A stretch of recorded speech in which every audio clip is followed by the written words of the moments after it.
Right, we've got a few people showing up. This is wonderful. We're really excited. Find your seat. This plane is going to shadow knitting land. So if that is the journey you're hoping for, then this is the plane to be on. If you were hoping for something else, then got to get on a different plane. Today, we're going to talk all about shadow knitting and how easy it is and how magical it is. And we're just going to give it another second or two. It looks like everyone is here. So welcome. My name is Kyle. I'm the general manager of Makers Mercantile. And this is Kim, who can speak. You can hear what I talk to. And we're really excited to get to talk to you about shadow knitting and go over through this online demo a bit of the things that might be useful to know as you work on your project. Before we start, a few things. One, we are recording this, so it will be recorded, and if everything goes well, which it should, we will have an edited version of this up on our YouTube channel. So if you haven't already subscribed to the Makers Mercantile YouTube channel, make sure that you do that. We do post videos twice a week that are companions to our twice a week newsletter. And then we also do a number of different videos, tutorials and tips and that kind of thing as well. So the way this is going to work is I'm going to do a lot of talking and Kim is going to and smile. She does a lot of smiling. I'm used to being muted. And so I'm just like, oh, yes. It's not Mrs. Olson. Yeah, we could get her too. So anyway, so the first thing that we want to do is show you what a shadow knitted shawl is. So if anyone has ever, you can do this. This is Kim's favorite thing to do at shows. She'll be in the aisle and say, look at this. So when you look straight ahead at a shadow knitted item, you don't really see an object. But then as you start to turn at an angle, you see a thing. So this is the Spring Lamb shadow knitting kit, and it's one that we custom chose the color combination, and lots of people love it. And it has obviously a little lamb on it. These shawls are worked starting at an end. Give me this end. Starting at the very beginning. They begin at the beginning, like most knitting projects. So it starts down here, and here's your first clue. So when you're looking at a photo of a shadow knitting project, you can see the very first band here. That's going to tell you, when you're looking at your pattern, you can see which symbol is corresponding to that color. So if you want this result, then this color needs to be whatever that symbol is on your chart. So folks are putting things and notes in the chat. Thank you so much. I forgot to even mention that. So thank you for just automatically doing that. We know that y'all are from all over the place, which is wonderful. We are just outside of Seattle in Kent, Washington. So this one, it's really easy. So shadow knitting takes a little bit of knowledge. So you need to know how to cast on. You need to know how to increase and decrease. That's how you get the V shape. And you need to know how to knit and purl. And either read a chart or read knitting instructions. Anything else? That is it. That's it. It's so easy. It's shockingly easy. So that's the Spring Lamb, which will show you other kits in a few minutes. We'll do this one next. Let's do this guy. This one is the magical one. So this one here has a bit of sparkle in it. So when we look straight ahead, it kind of just looks like a rainbowy piece. And then when you turn, it shows a unicorn. So there's that unicorn. So it's a very sort of severe angle when you really are able to see this piece really clearly. That's why a lot of people will use shadow knitted pieces as wall art in long hallways. It's a great thing to have because when you're walking down the hall and, you could frame it if it's a rectangular piece or whatever. As you're walking down the hall, you see the image really clearly. But as you engage the piece and you're looking really close at it, all you see are the stripes, these very simple stripes. Or I thought like a table runner, or you put it on the back of a couch or something. But yeah, anything that you could also just walk by, I think, would be the most.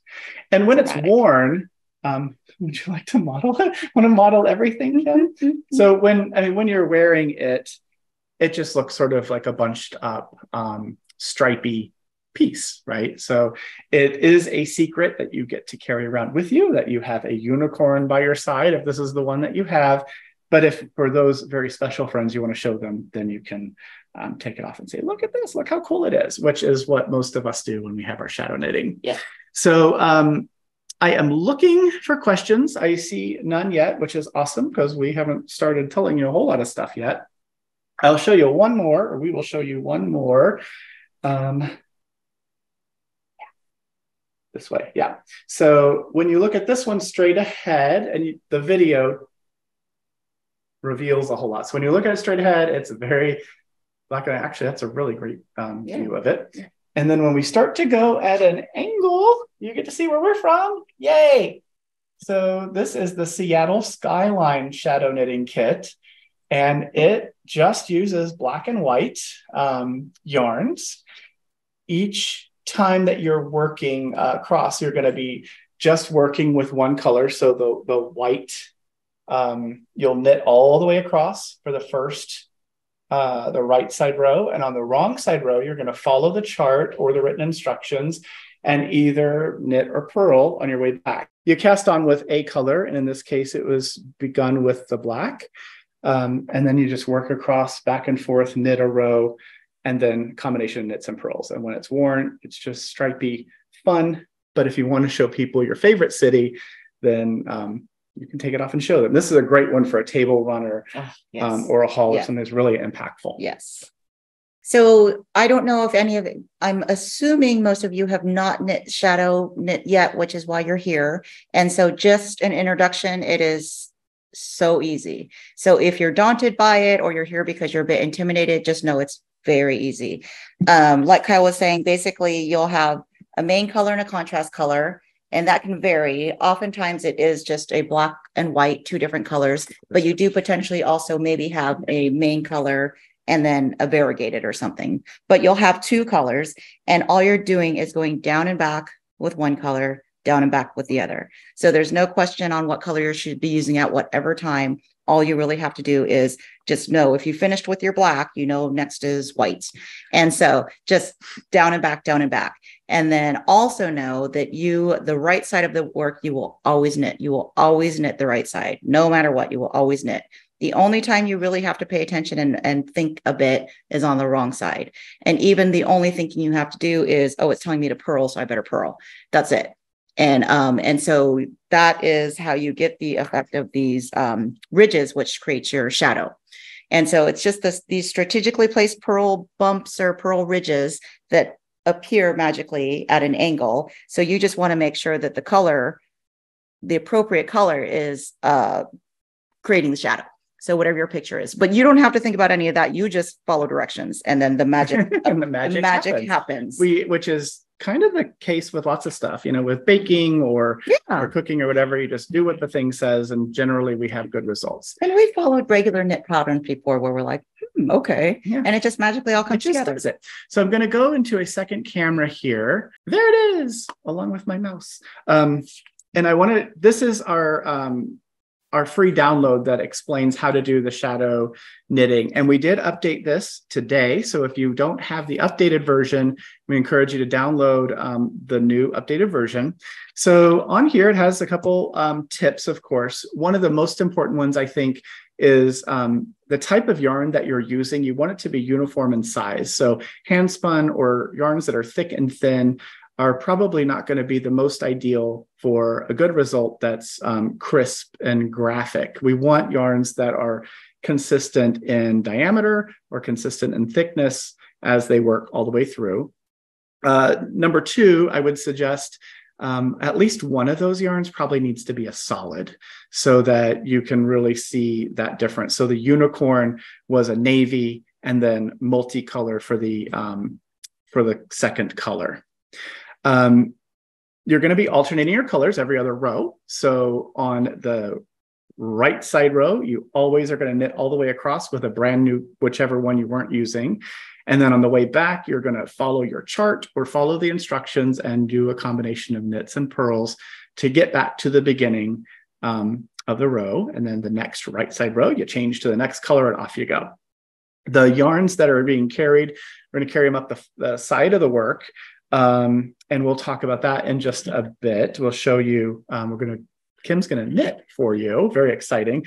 And the yarn that we're using is a multi-strand yarn. So here is, if we get an idea of what it looks like. So these are a number of strands of yarn that are all held together as we work. So this yarn is 4 2-ply strands of yarn that are all held together to create a one thickness of yarn. So as you're working with this yarn, which is from a company called Garnmanufaktur in Germany, you will knit all of these pieces together. And then when you change to the other color, you'll be able to do that.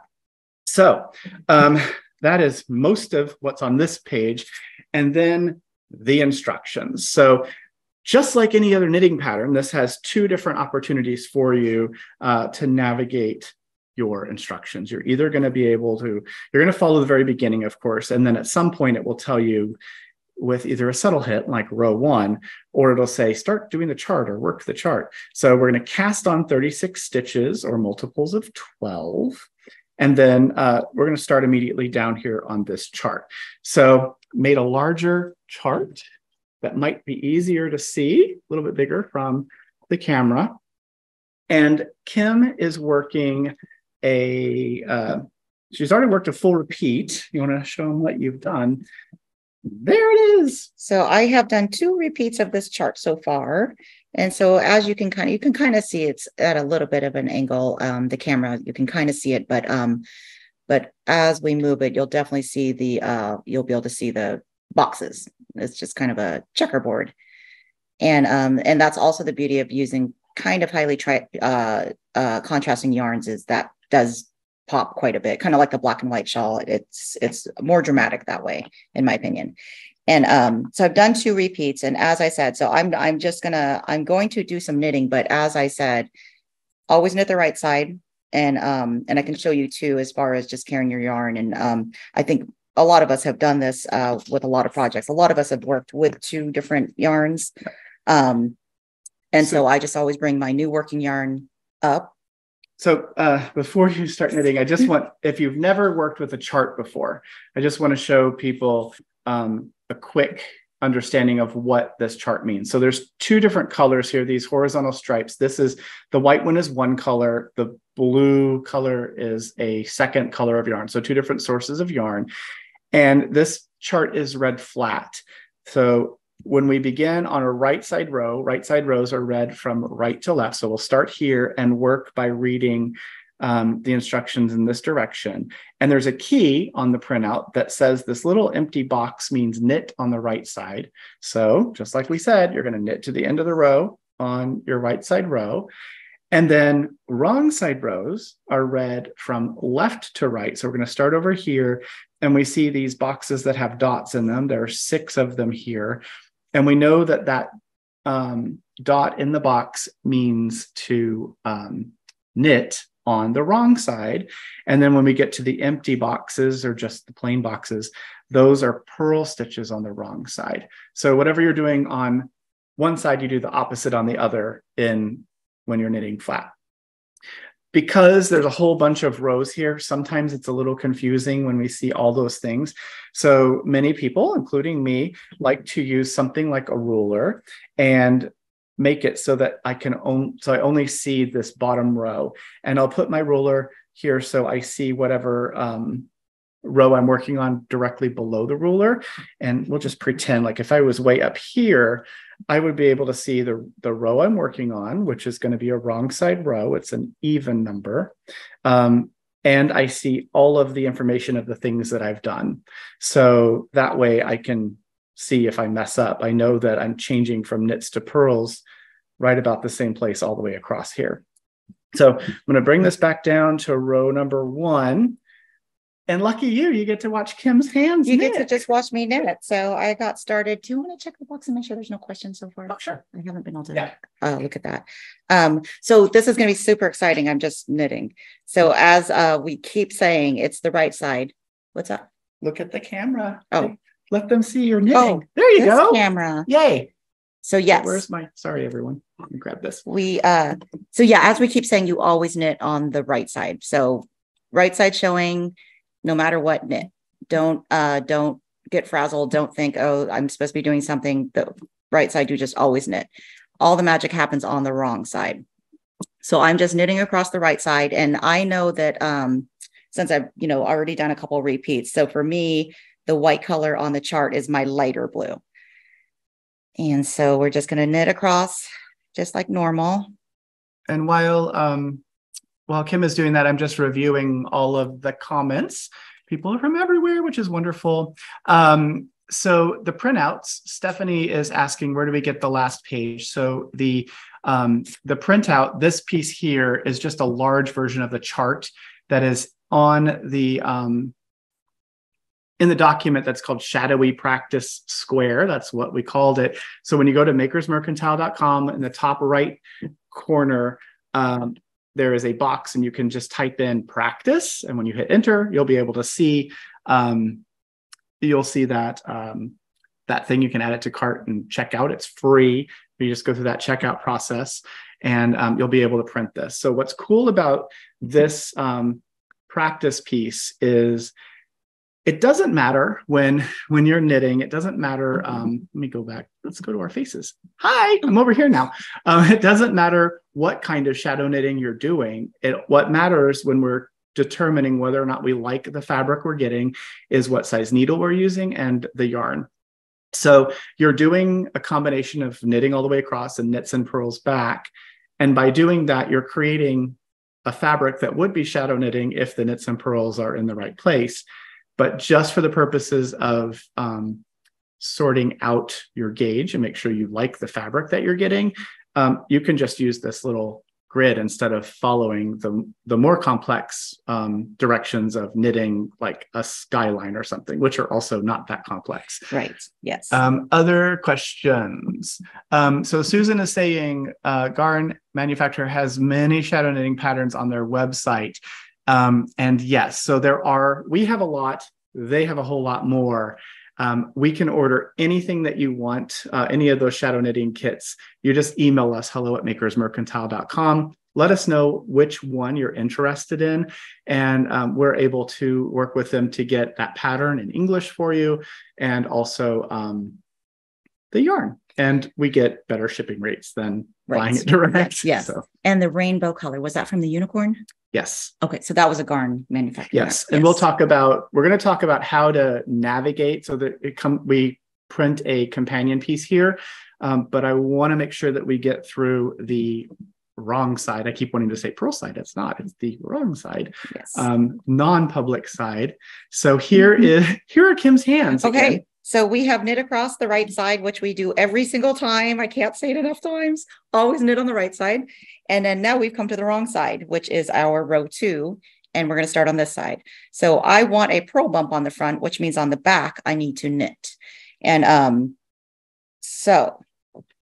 my chart here is telling me I need to knit 6 stitches. And we clearly made this a nice kind of easy, repetitive, watch your video.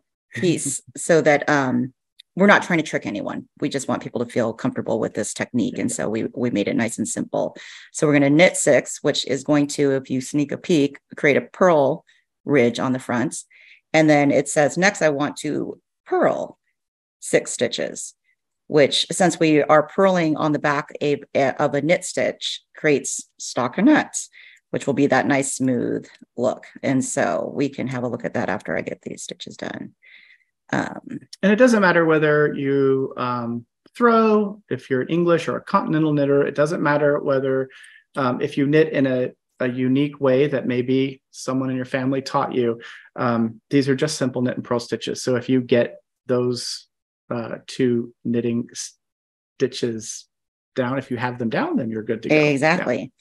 Yeah. Okay, so we purled our 6 to create that smooth surface on the front. And now we're just going to repeat that. And if we bring this up, so you can see, here's the smooth section. And when we look down at an angle, we start to turn this at an angle, we start to see the squares show up. It's not showing up. There we go. Yeah. You can kind of see those squares.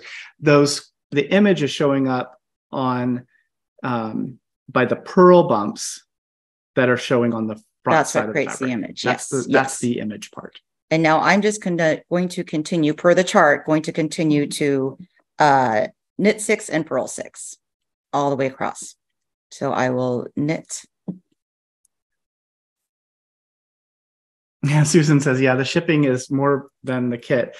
It is. So one of the things that we're able to do is, because we have a good relationship with them and the way that we're able to ship, we can still offer the kit at a very similar price to what you might pay when purchasing, if you had purchased from them. But when you purchase from makers and your order is over $75, if you're in the contiguous US, contiguous is a word that means neighbor. I don't know. It's the states that all touch each other. So the 48 states that touch each other. Sorry, Alaska and Hawaii, but you get to live in beautiful states, and Puerto Rico as well. Another beautiful place. The main part of the country is also beautiful, but we get free shipping for orders over 75. So that's a thing to consider. There are lots of kits on the website you can check out. And again, Kim just did the second row 2. Yes, I just completed row 2. And so as you saw, down and back with one color. So I know I'm on to my next row, and I know that the next row needs to be the color that I didn't just knit. So I'm going to pick up my second color, and I always hold the yarn that I was using back, and then I bring the new yarn up. So I'm going to bring my new yarn up, and then if you twist your yarn that direction every time, you'll just get a nice kind of clean carry up the side. And what do we do on the right side? So we look at our chart, and row 3 is right here. Yeah, everyone screamed knit. I know, I can hear them all across the country. Everyone, we knit. So on the right side of the project, you change your color, you're going to knit all the way across. And sometimes in some charts, they may not show every row. Sometimes the right side rows might be hiding. So you may only see row 2, 4, 6, 8, 10 shown on the chart, very much like lace knitting. So Marcia is asking if I want to use a solid and a variegated yarn, does it matter which yarn I use for the picture and which I use for the background? No. It doesn't matter. What would matter is what you want. Say you were doing like the unicorn shawl and you wanted the unicorn to be the sparkly variegated part instead of the solid. Like you could make your unicorn solid. What is the unicorn? I don't remember. I have to revisit the unicorn. So you're upside down.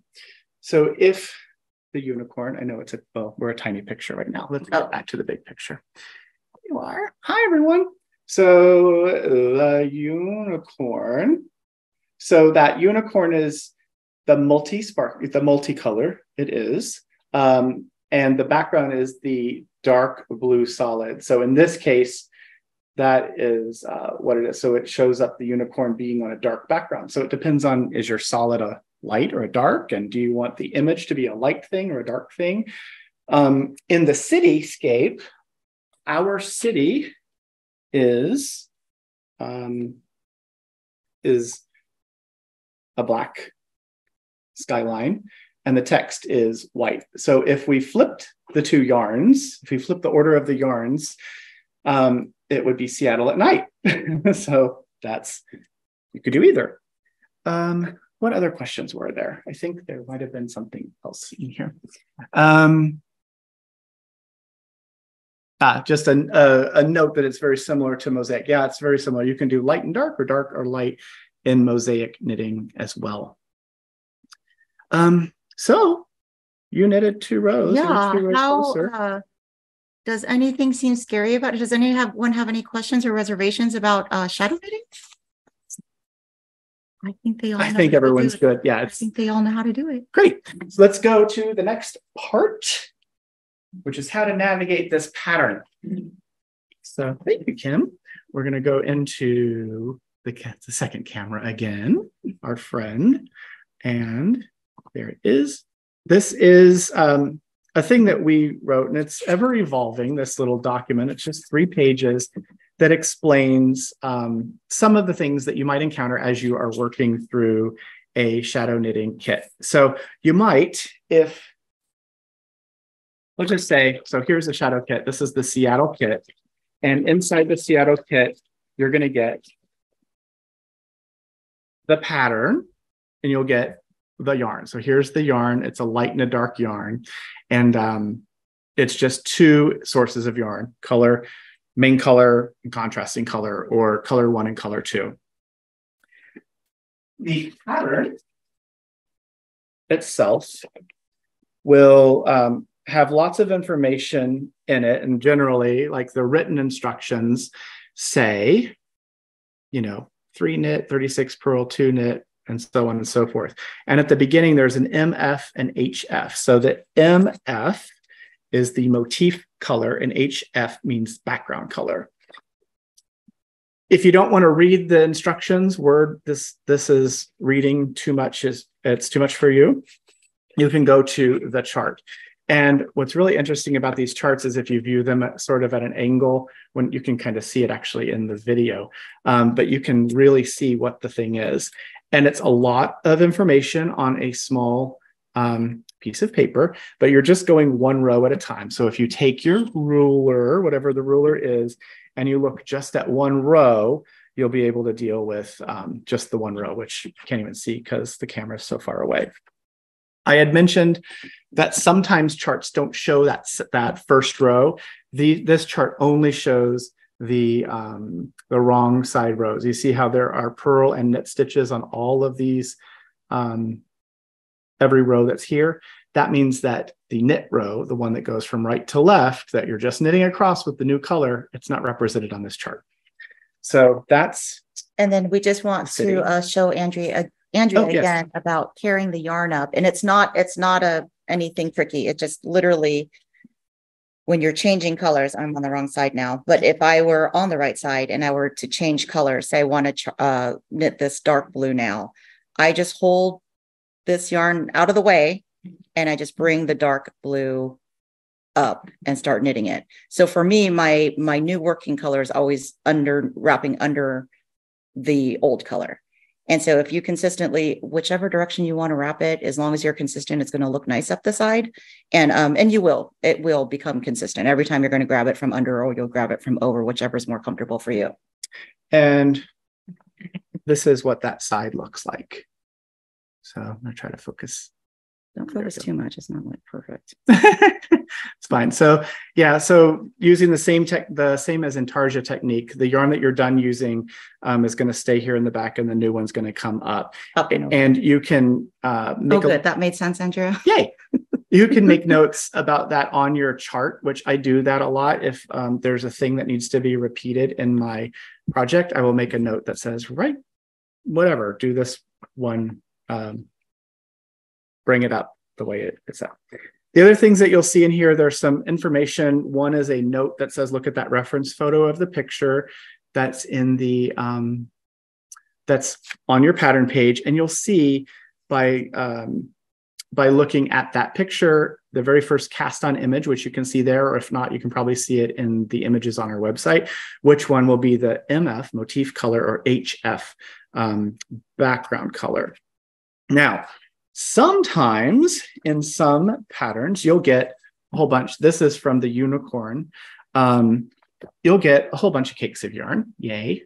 Here's a whole bunch of yarn. And what the heck do you do with all of these little cakes of yarn? So you get a big one. So this is the this is generally the background color. This is it shows it's 300 grams. And it's just solid denim. It is an 8-ply yarn. So there's 188 meters per 100 grams. So there's 188 meters times 3. So whatever that number is times 3 is how many yards is on this gigantic cake of yarn. So this is one of the colorways, like the either the MF or HF. Usually the large one is the background, but who knows? And then you get these little guys. And each one of these has a number. So this is number 1. I thought it would be fun to arrange these. This is number 3. Then I need to look. So here's number 2. So they're going to go in numerical order. This one is 5, 7, 6. So 5, 6, 7. I may have dropped one. So some of them anyway. So this is 9 and 10. So these kind of go in this order as we go through. And when you're reading your chart, it will say change to color number 2 or 3 or whatever. So number 7, this is a pretty good number 7. The number 1 is actually a pretty clear-ish number 1. Sometimes the number 1 looks like it looks kind of like a mountain or upside down V. And the 7 sometimes looks a little bit different. So they're writing in German. This is where we can read German now. We can speak another language apparently. But these numbers, you just get them in the order that they need to be. If these numbers are unclear to you at all, you can take a pen or a piece of tape or something and write the number on each one of these. A lot of people have also put these in bags, in little baggies, and numbered them that way. So that way you're sure to stay in the same order throughout the whole project, because once you've used this one for a while, you might end up with losing the label and it just being a little ball of yarn. So keeping these in baggies that are numbered, that is a really great way to manage the yarn. There's another question. Can you please go over how to carry the yarn again? We need to do that one more time, or is that might be what we already did? I think it is already what we did, but we can do that one more time. Oh yeah, no, we already did. Yep. We already did it. Yay. Okay, good. I'm wondering if there's anything else on in here. So there are some abbreviations in the English version of this German pattern that are still German abbreviations. And this little sheet here will give you a clue as to what those are. If for some reason you're still confused or something doesn't quite make sense, you can always reach out to us, send us an email. If it's something that needs a picture, send us a picture. We can look at that as well. But most of the time it's what is on there. And if you look at the pattern, you should be able to decipher it on your own. But if not, we're here. Any other questions? I think we're good. So no one has begun and gotten stuck or anything. We're all okay. They're all perfect. Everyone's happy. Awesome. Well, we will show you, just in case people who were not here at the very beginning, we'll give you an idea of what these look like. So this is what is this called? Heart tree, tree of love, something like that. Heart tree. So when you look at it straight on, it's just vertical stripes. And then as you slowly turn, you start to see the pattern, that's the thing that we're really hoping for. And again, it's that very severe angle. Usually it's like 75 or 80 degree. It's really severe that you really get to see that graphic image. I feel like we stretched out knit all the way across the first row and then knit and purl on the wrong side row. Yeah. We stretched that out as far as we can. Yeah. Blocking, weaving in ends. We can talk about those two things because that is part of finishing up a project. So show the lamb one. Grab a lamb. Oh, okay. A lamb. Yep. So when you want to block your piece, we encourage you to use blocking wires, and we have a modular blocking wire set if you're interested in that. It's smaller pieces that are more manageable, and you can do a very long length by just feeding one after another. Pin those into your blocking mat if you have a blocking mat, and you can use steam. Fantastic way to do blocking. Or if you don't have a steamer, you can soak these in just a bath of cold water, a little bit of wool wash, and then you'll lift it out of that bath, rinse it in clear water, squeeze it. Don't wring your projects. You just give them a big squeeze to get off as much water as you can. Roll it in a towel. I like to stand on that towel to get lots of the moisture out, and then it can be shaped and laid flat to dry. For weaving in the ends, one of the magical things about this multi-plied yarn, let's see if Kim is knitting and I'm trying to. I'm going to try and get this end back down so we can show one more time the yarn carrying. So if when we're working with this yarn, it's a multi-plied yarn. This one happens to be a 4-ply. The other one here is an 8-ply. So they're 2 different weights of yarns. But if this was the yarn tail, what I would do is divide the tail into 2 plies, weave one set of these strands or half of the yarn one direction and weave the other half the other direction. That way this tail, this bit of yarn is going to stay really, really safe where it is. I don't know. It's going to stay where it's supposed to be. Stay put. It's going to stay put. That's what I'm trying to say. I'm struggling to count to 6, you guys. Kim is knitting and purling. Here, we'll go back to the giant. Every time we go away to the other camera, we lose your chat. Are there ever exceptions to always knitting on the right side? Not really in shadow knitting. There might be some people who do more complex or double knit shadow knitting or something where there might be some kind of a pattern on the other side of the piece. But when we're looking at the wrong side, there's not really anything to be seen on the wrong side. And this is where those purl bumps would show up if we, the knit stitches and purl bumps would show up because they are all because that is the star of the show. Is your purl bumps or purl ridges. That's what you're trying to emphasize. So that would be why you'd always knit on the front, so that the purl ridge on the next row would be emphasized. So yeah, I don't know. There could be you want to do that. Oh, go to the camera 2.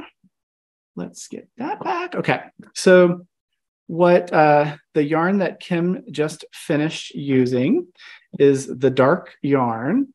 So it's going to be, the way she was saying it is hold it in her left hand and pick the new yarn up. Another way to say that is to, the yarn that you're done using, you're going to put it over and pick the new yarn up from under the yarn that you just used. So those 2 yarns have crossed each other right there. So the next row is going to be a knit row using this lighter yarn. And as you're working, you want to make sure the cable is towards you over here, out of the way from those yarns. And I will sort of just hold on to, I'm not using that blue yarn. I'll hold on to it until I get to a few stitches past, just so that I don't accidentally engage it. And as I am working, I will continue to knit. Now I can just drop that yarn. It's going to go away. When I'm knitting, I want to make sure, I'm trying to split my stitch. Can I split it this way? I want to make sure that I don't do this in my, as I'm knitting. I don't want to put my needle through my yarn. So one way you can sort of get away from that is just give it a tiny little twist as you're knitting. But it's really not necessary. If you're holding this yarn somewhat taut as you're going, whether you pick or throw, it will behave. And if it doesn't behave, you can just tink back, just undo those stitches one at a time. And very worst case, if you have if there was a strand down here that was missed, you could, if you wanted to, just take a tapestry needle or something and just pull it to the back, and it'll probably stay on the wrong side. For a while anyway, until it wants to come out and visit you again. So that, my friends, is how easy shadow knitting is. And again, for anyone who didn't hear, the Shadowy Practice Square pattern was updated today, so you can download that. It is a free download on our website, so you just go to makersmercantile.com, click on the top right corner, and you can type in practice, and it magically shows up. Add it to your cart. It is a free download. There's all kinds of free patterns on there as well. No shadow knitting ones other than this, but this is a good way to become confident in the technique. Again, super easy. And then you can dive in with your actual kit. Any other questions? She got 2 kids. She's excited. Yay. I'm so excited for you, Tracy. It's also extremely addicting. And so just beware. And like I said, it's so easy. And like I said, the only time you have to really pay attention is on the backside. You need to know when to knit and when to purl, but it just gets super mindless. Mm-hmm. There is a question here. What is the star or difference of shadow knitting? Is that what it says? Is the star or difference of shadow knitting? I'm wondering if you mean like difficulty level. Is that what you're meaning? If we're talking about difficulty level, I have a soapbox for difficulty level. Good job. People who are beginning, intermediate, advanced, master knitters, you can raise your virtual hand if you want. I think that those levels are made up. Same with 3.5 balls of difficulty, or, all of those things. It's not a very clear way to say, what do you need to know how to do this project? We often confuse things that we say are difficult or hard with things that take time. This takes time. Knitting takes a little bit of time, but it's not difficult.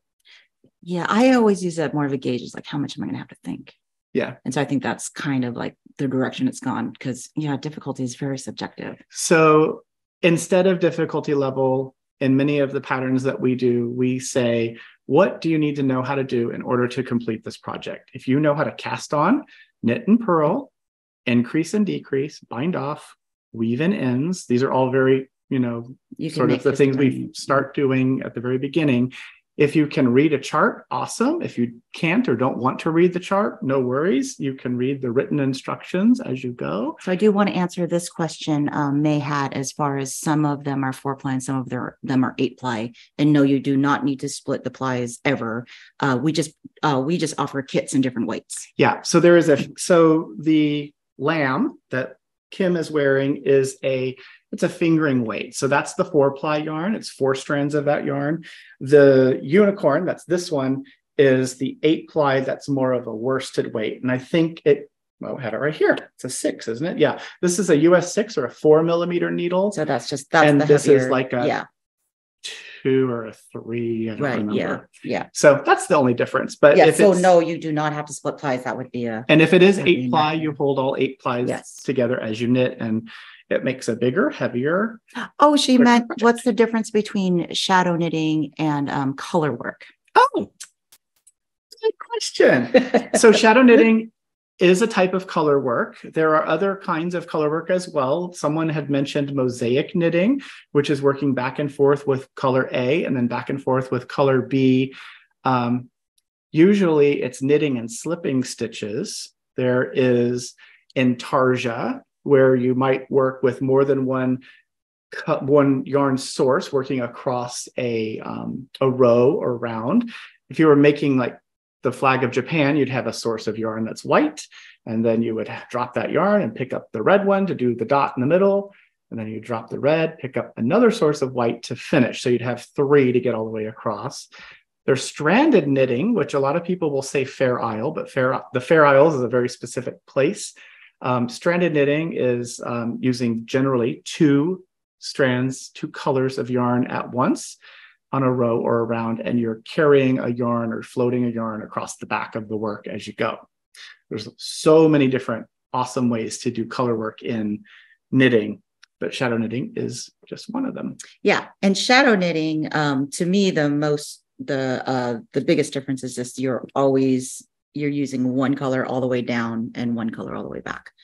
You will not switch color mid-row at all, because you need those purl bumps on the second row. Right. Oh, okay. Any other questions? We're old. We have to do this. I know. We're on top of it. I will say thank you because we are Yes. getting close to wrapping up here. Kim's scanning to see if there are any other questions, but I want to say thank you for hanging out with us while we share how simple this is, how easy it is to do. I hope you will, if you haven't already got a shadow knitting kit, make sure you jump onto the website and get that. We do have quite a few of them in stock. And if there's one that you are looking for that we don't have, you can always reach out to us. Again, hello@makersmercantile.com. We do have lots of cities. So like we have Chicago, we have Denver. We have Denver, I think so. We have Sacramento, New York, Right. Seattle, Yes. Paris. So if we don't have a city that you, that's a bigger city, it might already exist. If it is a city that you would like to have that doesn't exist yet, we need a number of people to band together as a group to buy them. So if it's a less known city, we might have to, but we can talk about it. So you just email me. Right. Yes. And those cities can be any 2-color combo that you want. So if you don't want to do black and white or any of the colors we have listed, email us and say, I really want to do mine in pink and other pink. Yeah. We or try to whatever. accommodate. And yes, I did see a comment here. The pearl bump side is the side the picture's on. Those pearl bumps and pearl ridges are drawing the picture. Yes. Let's see who else. Yes, it's not difficult, you guys. Do it. Everyone do it. It's shockingly easy. And like I said, very addictive. And as soon as you get like an inch done, you're going to want to show everybody. Like, look at this. Can you see it? Can you see it? Well, and you start to see the picture. And once it starts to appear like the city, when Liz was knitting, I think the Seattle one, she's like, I got the S done. You know, It's just so exciting. I'm on T now. But you will distract yourself and just keep looking at the 1 inch of work you got done because you're so impressed with yourself. Yeah. So do it. It's a lot of fun. And I think for the shadow knitting, we did it. We did all of it. And you did too. So you graduated. You are now an expert. If you want to be expert level in something, you can be one in shadow knitting now. But like Kyle said, don't hesitate to reach out, email us if you do get stuck or something comes up that's confusing, and we will do our best to help. Yeah. Because we want you all to shadow knit. I think that is it for us. I hope that you do give it a try. And again, if you need anything, you just reach out to us. We will do our best to help you. We are here in our office or in at Makers shipping things Monday through Friday from like 8 or so until about 3:30. So if you get voicemail or we aren't able to answer the phone, just leave us a message and we will give you a call. So that is it, our friends. Thank you so much for being here and have a fantastic rest of your week. Bye now. Bye.